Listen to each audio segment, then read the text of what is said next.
రామచంద్రపురం సమీకృత గిరిజనాభివృద్ధి సంస్థ సమావేశ మందిరంలో అట్టహాసంగా నిర్వహించారు. పోలవరం ఎమ్మెల్యే చిరి బాలరాజు జ్యోతి ప్రజ్వలన చేసి ఆదివాసీ గిరిజన ఉద్యమ నాయకుల చిత్రపటాలకు పూలమాలలు వేశారు.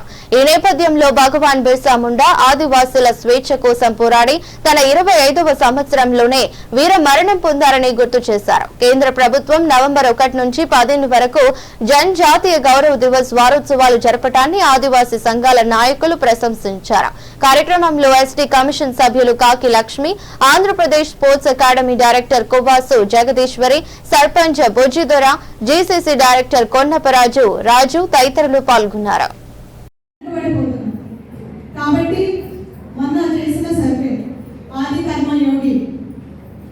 ఈ ప్రోగ్రామ్స్ అన్ని కూడా కొన్ని పంచాయతీల వారీగా సెలెక్ట్ చేయడం జరిగింది.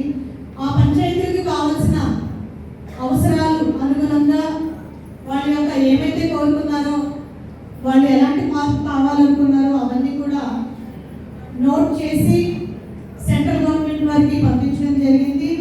డెఫినెట్గా ఆ ఫండ్ కనుక రిలీజ్ అయితే ఆ యొక్క గ్రామాలన్నీ కూడా అభివృద్ధి దిశగా ముందుకు వెళ్తాయి.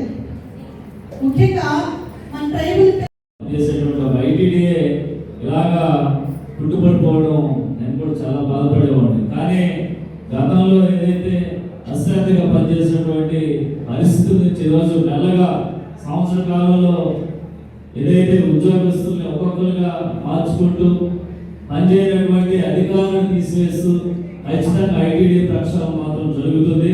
ఎట్టి పరిస్థితుల్లో మన గిరిజనుల యొక్క ఏదైతే సంస్థ ఐటీడీ ఉందో దీన్ని ఖచ్చితంగా ఈ 4 సంవత్సరాల్లో మరింత డెవలప్మెంట్ చేయడానికి మంచి మంచి అధికారులు తీసుకొచ్చి ఖచ్చితంగా ఇటు ట్రైకర్కి సంబంధించి కానీ అటు గిరిజన గుడాల్లో డెవలప్మెంట్ విషయంలో కానీ ఖచ్చితంగా ప్రత్యేకమైన దృష్టి పెట్టడం జరుగుతుంది. అలాగే మీ అందరూ చూసే ఉంటారు, ప్రత్యేకించి మన ఐటీడీఏల గురించి కానీ మన జీవో నెంబర్ 3 గురించి కానీ అలాగే ఇక్కడ ఉన్నటువంటి ఐటీడీఏ ట్రైకర్కి సంబంధించి అలాగే వైటీసీ సంస్థ ద్వారా మాట్లాడినటువంటి